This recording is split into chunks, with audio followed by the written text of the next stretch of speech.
So do you remember what happened during our first fight now almost 22 years ago? Yes, from what I remember, we were on the phone and I had just gotten off the phone with one of my college buddies and who was refereeing one of my old high school football games.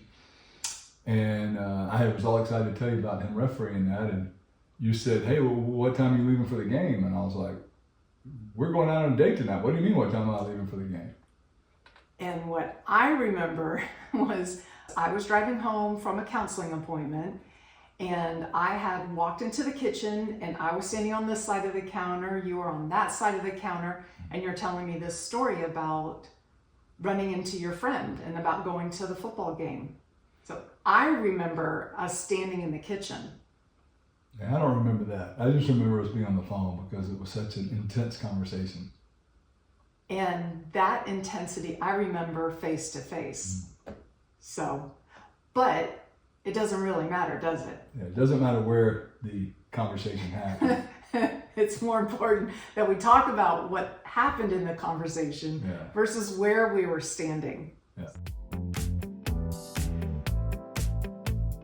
Welcome everyone to the Intentional Marriages Podcast. We're excited you're here today. Today we're going to talk about how we can both have different perspectives around the same situation. In episode 1, we told the story of our first fight and we disagreed on where we were standing. And that's the problem, is that sometimes we get stuck on what perspective was happening, but we're both sharing the same story. It's just through a different filter. Just like the weather, it can be a partly cloudy day and a partly sunny day. It just depends on your filter. Yeah, both are right, or both are true, because it's our version of the truth. But we like to convince the other person that they're wrong and we're right, that we're the one that's correct, and it's our truth is the real truth. Exactly. The reason for that is because of our childhood wounds, right? That's one of the big reasons. Childhood wounds, our relational needs that we have, attachment issues that we have. So for me in that fight, our history plays such a role. And as we've talked in previous episodes about how the subconscious works, Danielle, asked me what time I was leaving for the football game. What I realized later, what I thought she was doing was she was questioning my integrity, right? That she was questioning my character. Because we had agreed to go on a date that night. We had only been married about a month.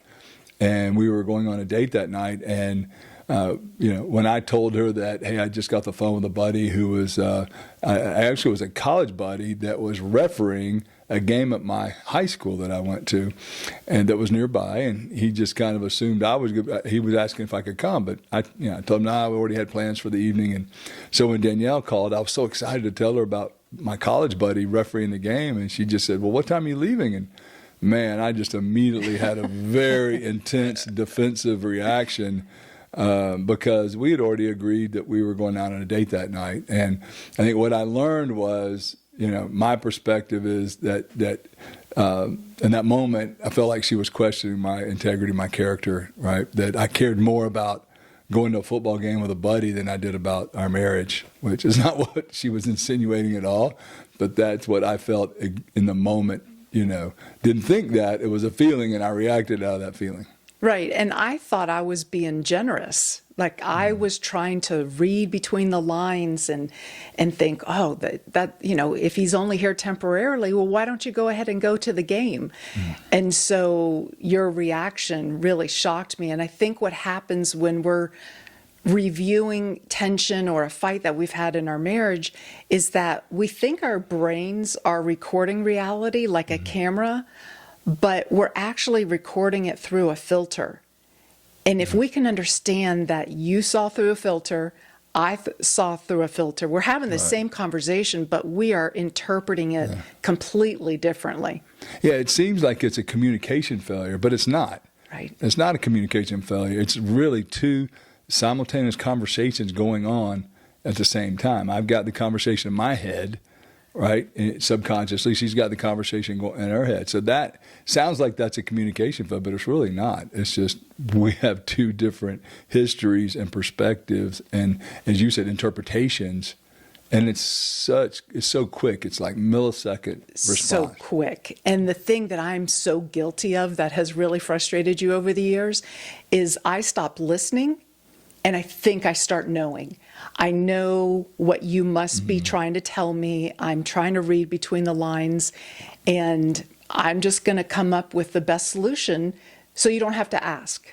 I'm going to interpret what you are trying to tell me, when in fact you weren't trying to tell me anything. You were just saying, hey, I was so excited to run into an old buddy. Yeah. And then we become, it's like we're in a courtroom instead of a conversation, right? And Yes. we're here, we've got the evidence of what we think needs, is going to happen, or what we need to say based on what we hear. And so it's so crucial that when we get into these situations, like I should have, and I'm the one that did that. I jumped in, and all of a sudden I immediately judged her on what she was thinking or what she was. But once again, this was a subconscious reaction. But this is where in episode 2, where we talked about emotional safety is so important, right? Is to give the person the benefit of the doubt and don't try to judge their motives. But that's what I was doing, is I judged her motive and why she asked the question she asked, and didn't give her the benefit of the doubt. I guess not. I think I must have misread all of those signals. I guess you did. Right, because I felt so certain, and I really thought I knew, but I didn't. And that was part of my downfall, is trying to read between the lines when you weren't trying to hint at anything.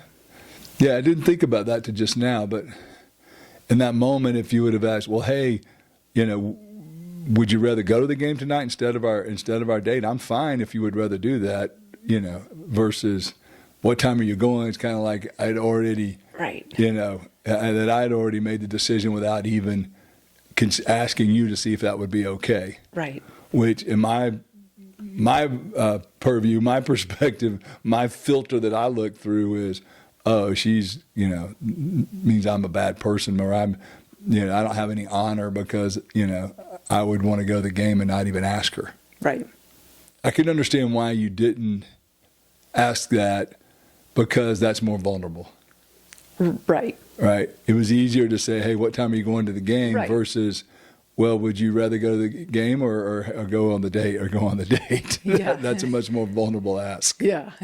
And I wouldn't say that's my strong suit. At least early on, it certainly wasn't. It was neither one of our strong suits at the beginning of our marriage. But that does touch on, in my childhood, I recall having to be trained to read other people's feelings and then manage those feelings with my actions.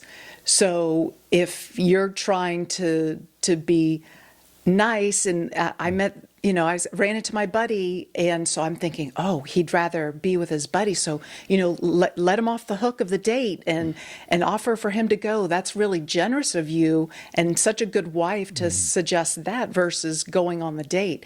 So in my mind, I thought I was being generous and that I was giving a gift of, go to the football game, football date.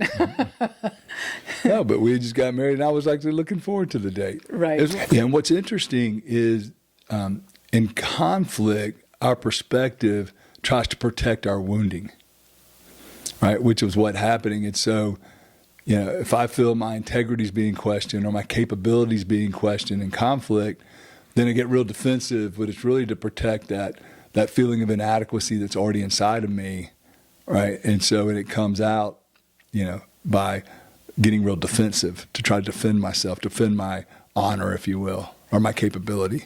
And key word there, or key phrase, was what's already in there. Oh, yeah. Right? Because I can't bump up against something that's not already there. Right. And as we've talked about before, the more intense my frustration, the more it's about me than what you've said or didn't say or what you did or didn't do. Right, because we both had a 10 reaction to a 2 circumstance. In that case, we both did. Yes, because I shut down and I went away for 3 days, which I hadn't done before. Right. And I remember that was really hard on you. But what was hard on me was the intensity of your reaction. My in the initial moment. reaction was very intense. I do remember that. Yeah. and what we know is it was never about the football game. Right. And just the intensity to me feels like danger. So my system just automatically shuts down and I retreat. Yeah, and when you retreat, then that triggers my anxiety and my nervous system, right, which wants to get more aggressive to try to convince you to talk more. And to solve it. Right. Like, so let's solve it in the moment. Right.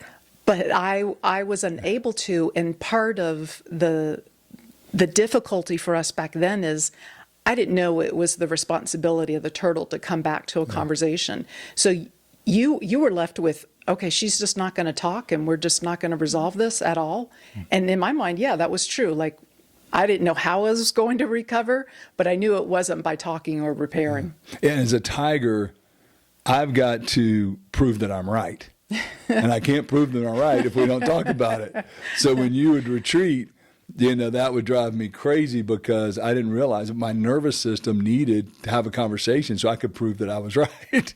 Right, I didn't know exactly. that's what was happening, but that actually was what was happening. Is I get so anxious because I got to prove that my perspective is the right perspective. Right. So I can feel okay about myself.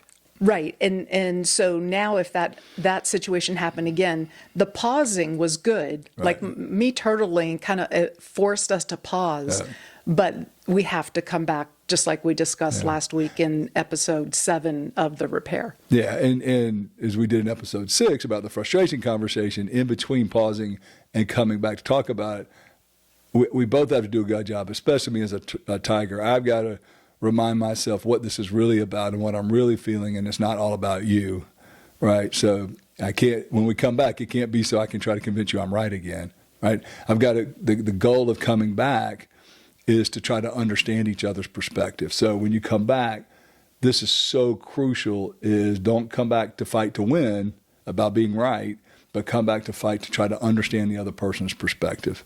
That is so crucial. Because there's always going to be two different perspectives. And so the antidote to assuming that I'm right is curiosity, is to ask good questions.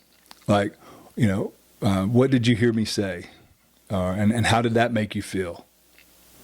And what is it you might be afraid of?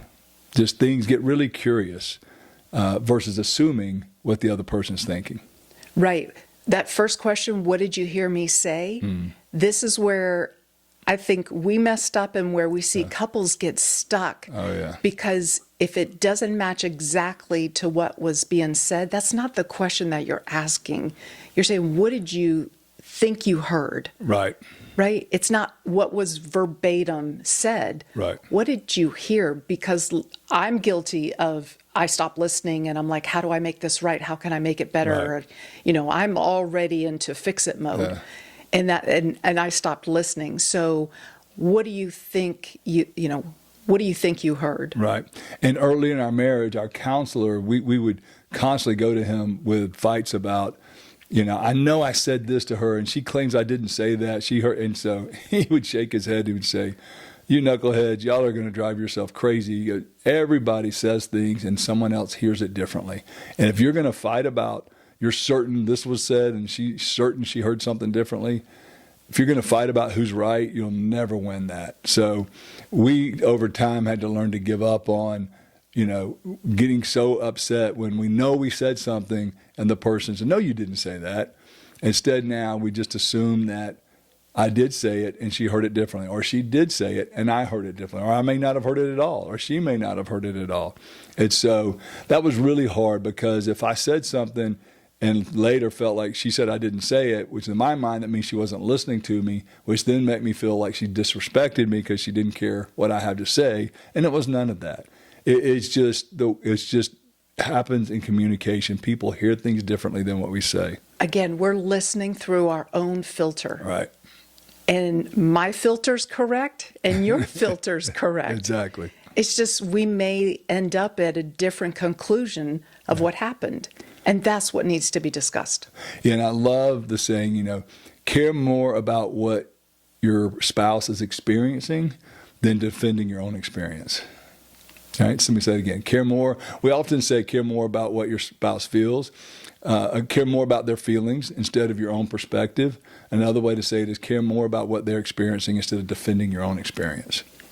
And if we can get good at that, oh my goodness, it is transformational in marriage. But it takes a lot of intentionality. Right. And I think the reason why people don't go to the repair is because it can be, oh, I don't want to uncover what went wrong. I'm nervous that it's going to go off the rails again. But unrepaired fights means you're always going to look for the worst case scenario.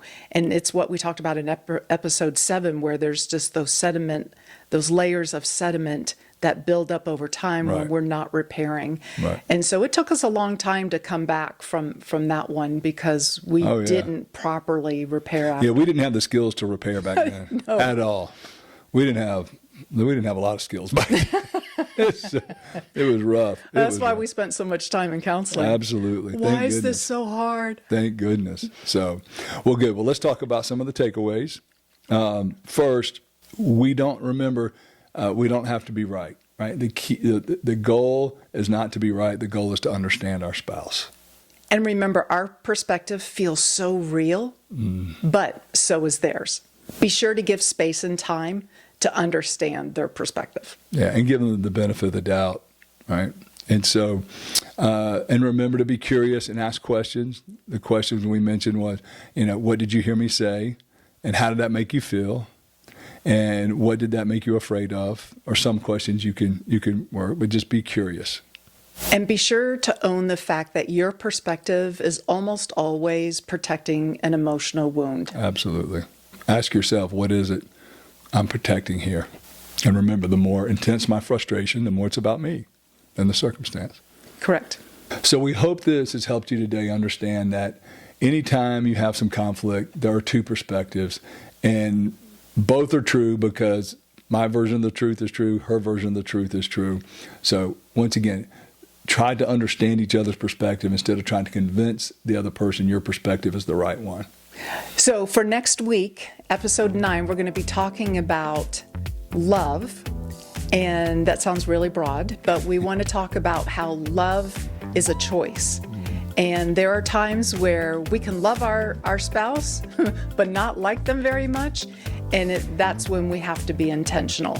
So being intentional is just as much a sign of love as love the feeling, because the feeling of love feels like a roller coaster during marriage. You have the high highs, you'll have the low lows, and during the low lows, that's not a time to check out. That's when you need to be the most intentional. Right. So join us next week for episode 9. And remember, to have an extraordinary marriage, guess what? Be intentional. We hope to see you next week, and thanks for watching today. Thank you, everyone.